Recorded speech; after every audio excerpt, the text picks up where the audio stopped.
The night of January 16, 1984 seemed like any other for the Bennett family in Aurora, Colorado. They had just celebrated their daughter Melissa's upcoming 8th birthday with family and friends. The house was full of laughter and warmth. As the evening ended, Bruce and Deborah Bennett put their daughters, Melissa and 3-year-old Vanessa, to bed, not knowing that their peaceful home was about to be shattered by a terrible act of violence.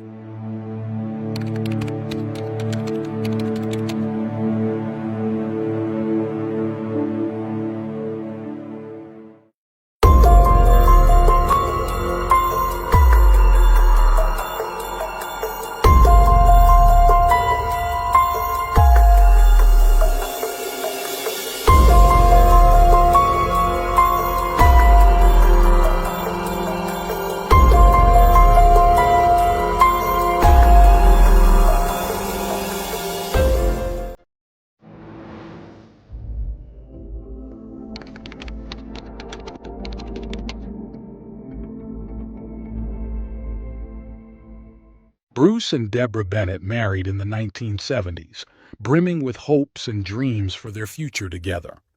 Nearing their 20s, the young couple looked forward to building a life side by side. Bruce, born on April 22, 1956 in Denver, Colorado, had an unremarkable childhood as suggested by later accounts, with 2 brothers named Richard and Daniel. Deborah was the eldest of 4 siblings, children of war veteran Ernest Large and his wife, Rosina Martinez. Tragically, Deborah lost her mother at a young age, forcing her to take on the responsibility of caring for her younger siblings alongside her father. The family eventually relocated to Colorado, where Larry, one of Deborah's brothers, met Bruce, leading to a friendship that ultimately brought Bruce and Deborah together. The pair soon fell in love and decided to start a family. To support his new family, Bruce enlisted in the Navy, serving as a sonar analyst stationed at Pearl Harbor, Hawaii. This job allowed him to work with advanced technology, providing a stable income. During his service, their first daughter, Melissa Bennett, was born in January 1976. Their second daughter, Vanessa, arrived in 1981. After completing his military service, Bruce had succeeded in securing a better financial standing for his family. They settled in Aurora, Colorado, and in 1983 they used their savings and a loan to purchase their first home.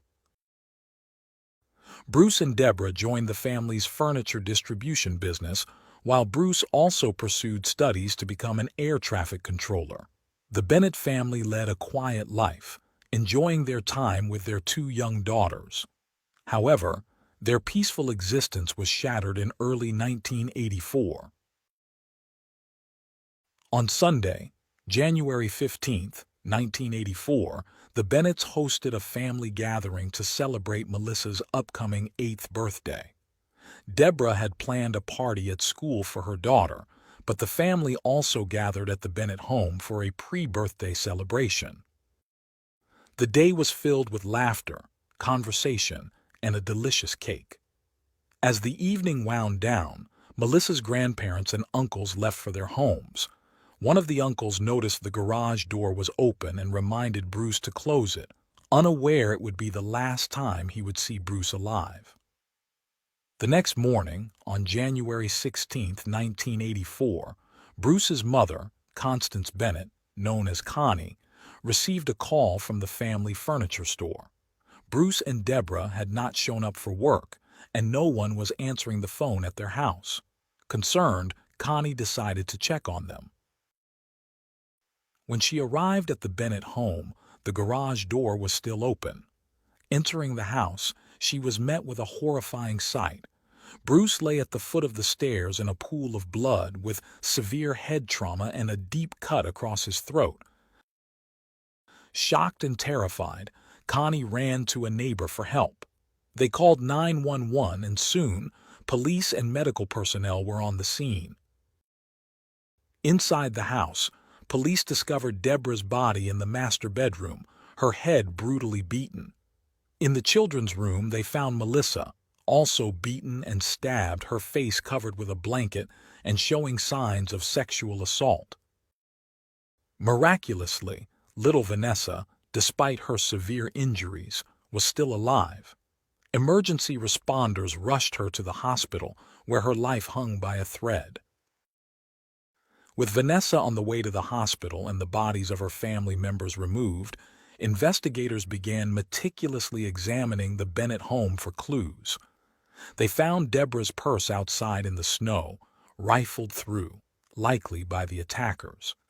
Nearby, a butcher knife belonging to the Bennetts was discovered, believed to be one of the weapons used in the attacks.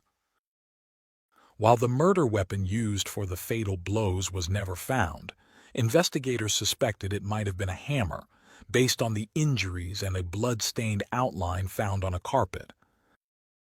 They collected fingerprints and other samples from various surfaces, hoping to find traces that would lead them to the perpetrator. They also noted blood-stained boot prints that the family did not recognize. Family members and close friends who had attended Melissa's birthday party that Sunday were also asked to provide DNA samples. Authorities took these measures, hoping that in the future they could be used for genetic studies, which were in their early stages at that time. Specialists carefully preserved the victim's clothing and, upon thorough examination, collected parts of the carpet beneath Melissa's body, as well as a bedspread and other items. Meanwhile, a team of healthcare professionals fought to keep Vanessa alive. The 3-year-old needed 3 units of blood and several units of fluids for the treatment of her numerous injuries. The doctor's report to the family was devastating. Vanessa had a shattered jaw, severe head injuries and broken arms, hips, and legs. She had also been sexually assaulted. As days passed, investigators realized that the Bennett family attack was not an isolated incident. Less than 2 weeks before the brutal assault on the Bennetts, several similar attacks had occurred in Colorado. One notable case involved the young couple James and Kimberly, who lived in the Aurora area. On the night of January 4, 1984, James and Kimberly were spending a quiet evening at home. Kimberly was in the bedroom, and James was recording music tapes for a friend. Suddenly, Kimberly was struck on the head in the dark. She managed to see the silhouette of a man who fled when she began to scream for her husband. James ran to the bedroom and was hit on the head by the hammer-wielding attacker. Despite his injury, James chased the assailant, who ultimately escaped. Kimberly, despite her severe head injury, called 911. Emergency services arrived and transported the couple to the nearest hospital. James had a skull fracture and Kimberly had a concussion, but both recovered. The police found the hammer used in the attack. They concluded that the assailant had entered through the garage, whose door was open. Fresh footprints in the snow led away from the house but eventually mixed with other tracks, and the trail was lost. They also found Kimberly's purse in the snow, missing only the money. Less than a week later, another violent incident shocked the Colorado community. Patricia Smith, a 50-year-old woman, had recently moved to Colorado from Nebraska to help her newly divorced daughter settle into a new home with her 2 young children. Patricia was a well-known interior decorator with a prestigious client list, known for her kindness, elegance, and activity. On Tuesday, January 10th, Patricia started her day by taking her daughter to a park to catch the bus to work, and then dropped off her grandchildren at daycare. She spent the rest of the morning working, picked up laundry at noon, and bought a hamburger for lunch. Arriving home, she went to her room, turned on the TV, and then apparently returned downstairs. Near the front door, she encountered an intruder in the living room. She had no time to react before a flurry of blows ended her life. That evening, around 5:30, her daughter was waiting at the park for her mother to pick her up. When Patricia did not arrive as usual, she called home from a public phone, but no one answered. Concerned, she called a cousin who picked her up along with the children and took them home. Upon arrival, they noticed the garage door open, and inside the darkened house, a flickering light from the TV upstairs. She found her mother's body on the floor, covered with a child's blanket with obvious signs of bleeding. Patricia's pants and boots were scattered around and her upper clothing was open, indicating another brutal assault. Beside her lay a hammer. Unable to believe what she was seeing, the terrified daughter ran to a neighbor's house, asking for help to confirm if her mother was still alive. Unfortunately, she was not. They immediately called 911. After Patricia's body was taken to the morgue for examination, the autopsy revealed 17 head injuries and confirmed sexual assault. Investigators deduced that after killing Patricia, the attacker went upstairs, stole money from her purse, and then fled. The investigation extended to Patricia's close acquaintances, including clients with whom she had had disagreements, but no leads emerged. That same day, January 10th, another young woman was attacked. Her name was Donna. She was a flight attendant for Frontier Airlines and her partner, Ron, was a pilot. That evening, Donna was off duty and awaiting Ron's return from a night flight. After shopping for groceries, she collected the mail and parked her car in the garage. As she exited her vehicle, she was struck on the temple and lost consciousness. The following morning, Ron returned home to find a red trail from the garage to the house. He rushed inside and followed the trail to the bedroom, where he found Donna lying on the bed with a head wound.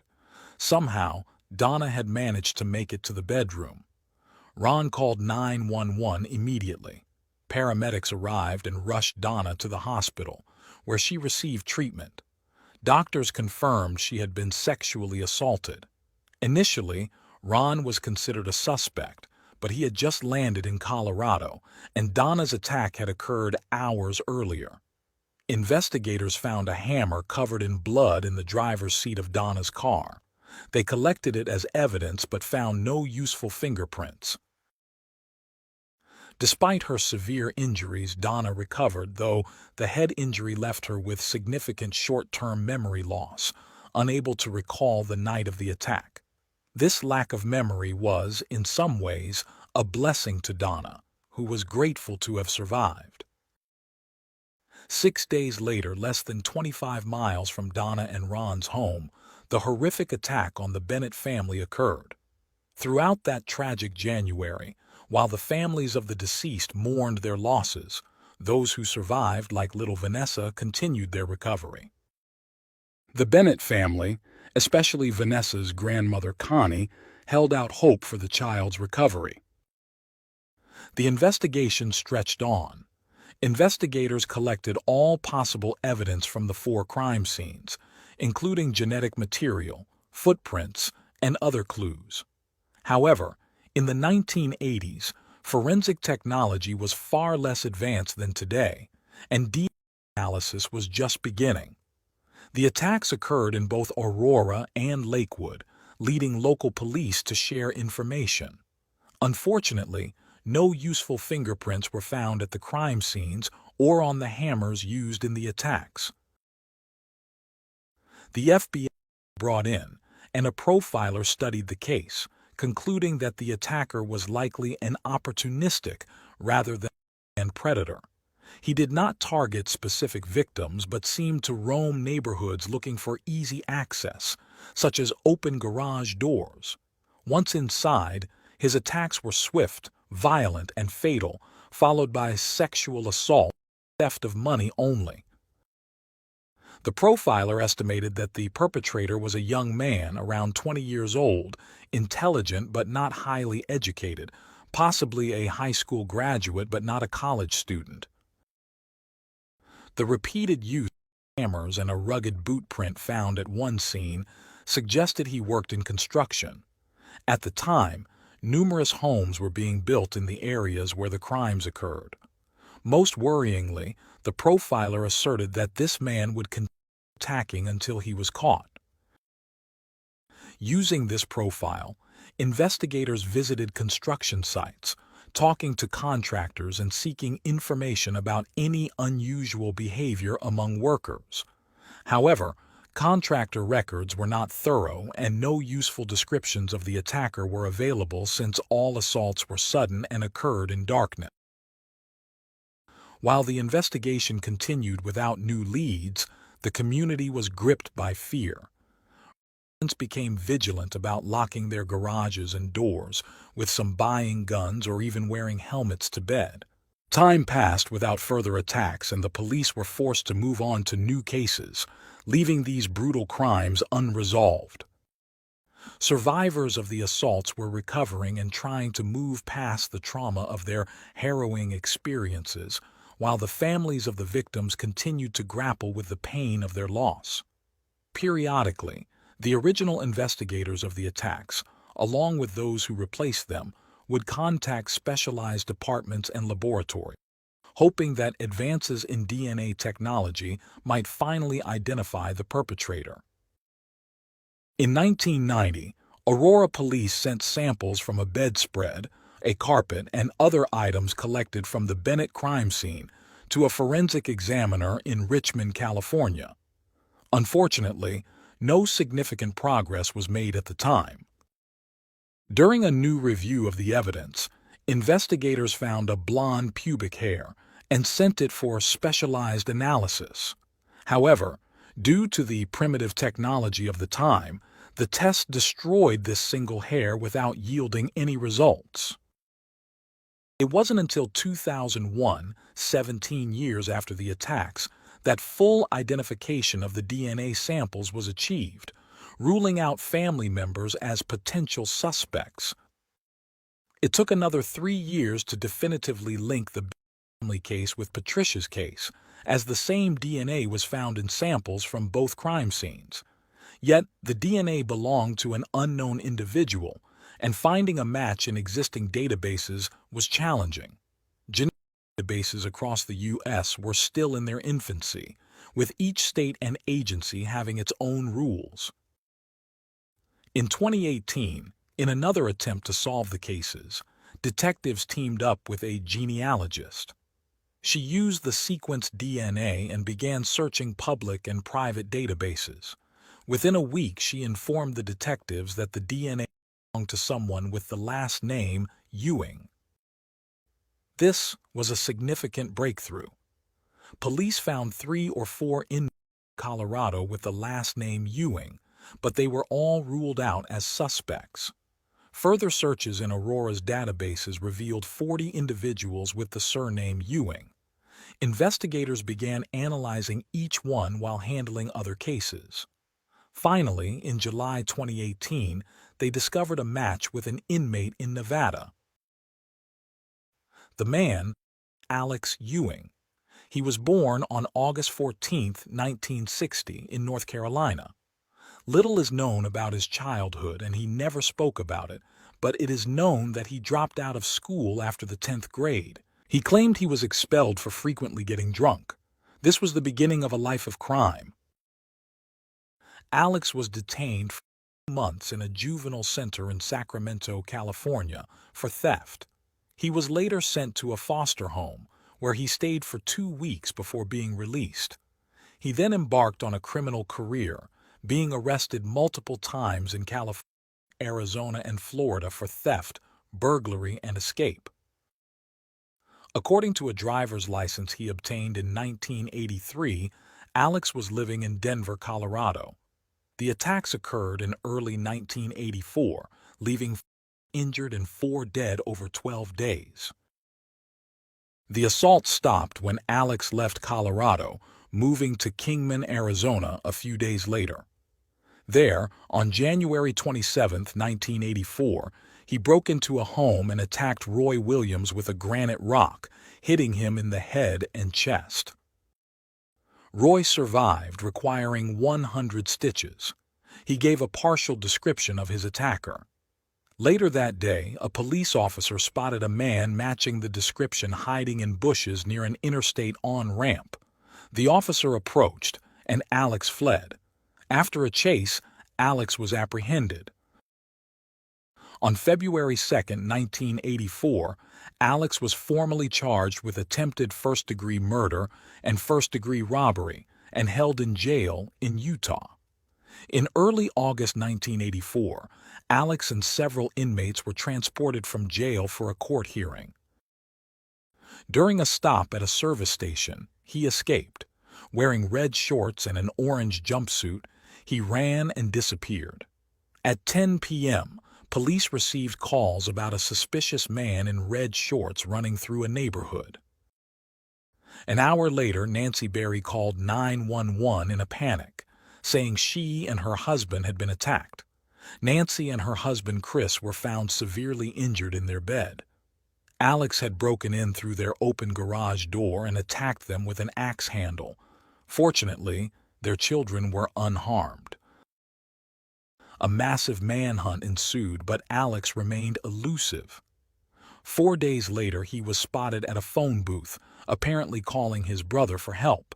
He tried to flee, but, weakened and dehydrated, was captured. Back in custody, Alex faced trial and was charged with attempted murder, assault with a deadly weapon, robbery, and escape. He was sentenced to 110 years in prison. Meanwhile, he had been at large for less than 8 months after the Colorado attacks. In July 2018, a team of Colorado police and prosecutors traveled to the Northern Nevada Correctional Center to interview Alex. Initially posing as non-law enforcement, they did not mention the Colorado crimes. However, with the breakthrough in DNA technology and genealogy research, they finally had the evidence needed to connect Alex Ewing to the heinous crimes that had haunted Colorado for over 3 decades. In this conversation, Alex recounted that his father was in the Air Force and discussed his abandonment of school, claiming he had suffered from spinal meningitis, which led to a near-death experience and a change in his behavior. He also mentioned that, before arriving in Nevada, he had spent an unspecified time in Colorado, working in construction in Aurora and Lakewood. He said he left because it was too cold. This information confirmed Alex's presence in Colorado. The next day, a detective returned to meet with him, showing 6 black-and-white photographs of the crimes in that state. Initially, Alex denied knowing any of the victims. However, when shown a color photo of Patricia alive, he still claimed not to know her. But upon seeing a color image of her body, he became visibly agitated, insisted there must be a mistake, and immediately requested a lawyer. Alex had not anticipated this turn of events. After 34 years in prison, he was preparing documents to request parole, which he could do after serving 40 years. Confident in his release, he even created a profile on a dating site. Following this meeting, Colorado detectives obtained a court order to collect an additional cheek swab from Alex. The DNA results confirmed a match with samples from the Bennett and Patricia crime scenes. With this confirmation, police began notifying the families and survivors of the 1984 attacks, informing them they had finally found the perpetrator. However, justice would still take time. The first step was to request Alex's extradition from Nevada to Colorado for trial. The first extradition hearing took place on October 2, 2018. Alex informed the judge he planned to fight the extradition, and over the next 16 months, his lawyer filed appeals at every possible level. Meanwhile, Colorado prosecutors were considering their options. Unfortunately, for cases without fatalities, prosecution was impossible due to a 3-year statute of limitations. However, Alex could be tried for the fatal attacks, which meant he would be prosecuted for the deaths of the 3 Bennett family members and Patricia under Colorado's 1984 laws. At the time of the crimes, the maximum penalty was life without parole, as the death penalty was not applicable. On February 21, 2020, the Nevada Supreme Court ordered Alex's transfer to Colorado to face charges. His lawyer made an emergency appeal to the U.S. Supreme Court, but it was declined. On February 28, 2020, Alex was flown to Colorado, and 2 days later he appeared in court for his first hearing. The trial for the Bennett family case began on July 27, 2021. The prosecution's case centered on Alex's confirmed DNA presence in semen traces found near Melissa's body. They highlighted the similarities in modus operandi, comparing it to the fatal attack on Patricia. Both cases involved brutal hammer attacks, sexual assault, and the bodies being left partially naked with faces covered. The attacker had entered through open garages, and the women's purses were found ransacked nearby. The defense attempted to undermine the investigators' professionalism, claiming mishandling of DNA samples and noting the absence of fingerprints or touch DNA at the crime scenes. The prosecution countered that Alex could have worn gloves. The jury heard from police, firefighters, investigators, and specialists. The most impactful testimony came from Connie Bennett, Bruce's mother, who described finding the horrific crime scene at her son's home. The jury also saw photographs taken at the Bennett residence. After deliberating for only 3.5 hours, the jury sent a note to the judge, stating they were deadlocked. The prosecutor requested the judge instruct the jury to continue deliberations, while the defense sought a mistrial. The judge decided it was too soon for a mistrial and asked the jury to return the next day. After 6 more hours of discussion, the jury found Alex Ewing guilty of the charges, including 3 counts of murder, robbery, and other offenses. On August 2021, before sentencing, family members, including Connie and Vanessa, the only survivor, gave impact statements. When asked if he had anything to say, Alex simply replied, "No, thank you." The judge harshly criticized Alex, stating that in all his years in the justice system, he had never encountered such depravity.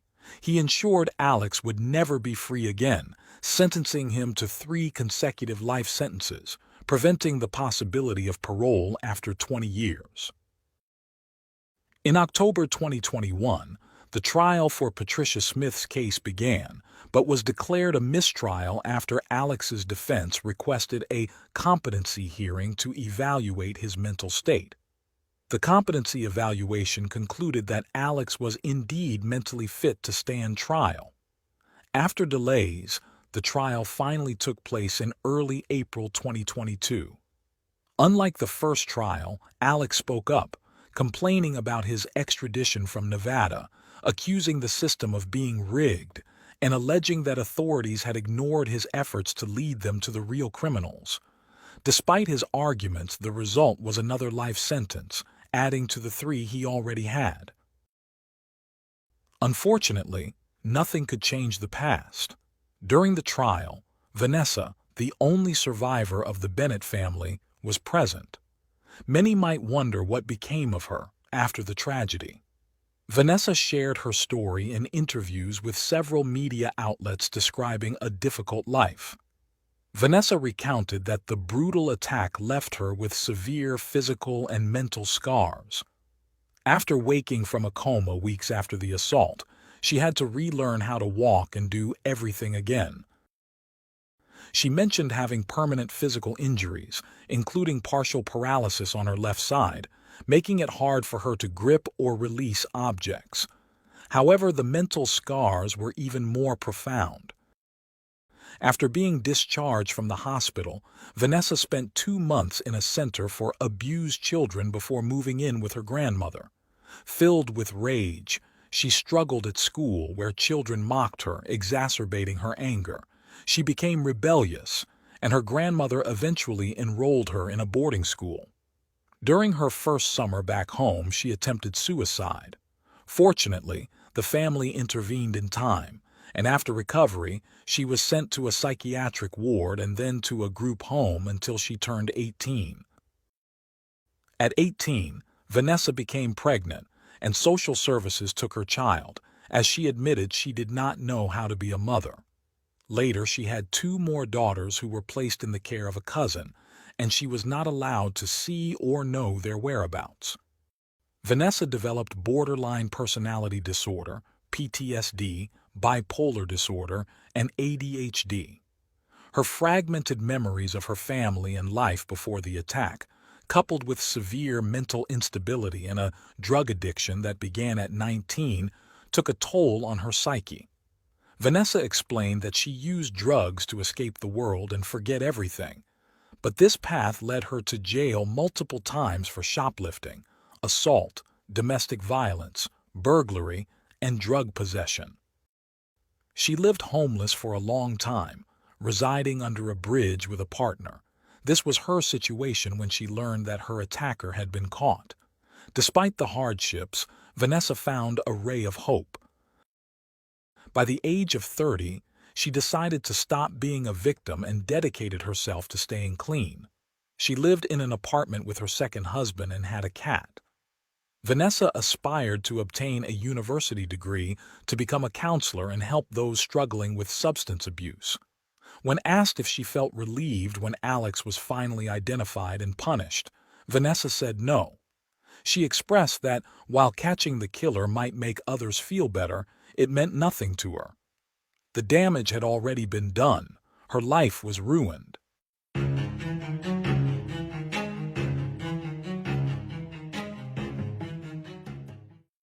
Thanks for tuning in to Unreal True Crime. If you're intrigued by mysteries from around the world, check out our new channel, Latin Crimes, where we dive into the gripping true crime stories of Latin America. Don't miss out. Subscribe now for more thrilling investigations.